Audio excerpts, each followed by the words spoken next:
আসসালামু আলাইকুম।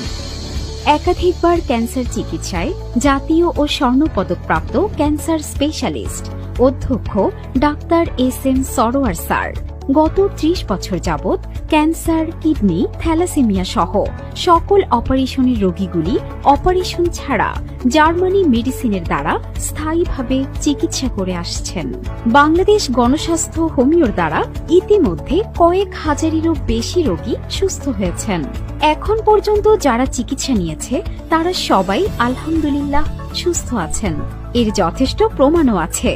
এরই মধ্যে উল্লেখযোগ্য কয়েকজন হলেন ব্যারিস্টার সুমন সাহেবের চাচি, অ্যাডভোকেট তুহিনের আম্মু চুনারুঘাট বাগবাড়ি, হান্নান মিয়া সাহেবের ওয়াইফ যার গ্যাস্ট্রোলজি, ইউরোলজি, কোলন, পাকস্থলী সহ সমস্ত শরীরে ক্যান্সার ছড়িয়ে পড়েছিল। সারা শরীরে পানি জমে গিয়েছিল, কিডনি ড্যামেজ হয়ে ৩০ পয়েন্টে চলে এসেছিল। বাংলাদেশ, ইন্ডিয়া, সিঙ্গাপুরে চিকিৎসা করিয়ে সুস্থ হননি। ডাক্তাররা বলেছে উনি হয়তো আর ৩-৪ দিন বাঁচবেন, আপনারা বাসায় নিয়ে যান। তারপর তারা ডাক্তার এস.এম. সরোয়ার স্যারের শরণাপন্ন হন। তারপর আমাদের স্যার চিকিৎসা করেন। এখন পর্যন্ত তিনি প্রায় ২ যুগ ধরে সুস্থ আছেন।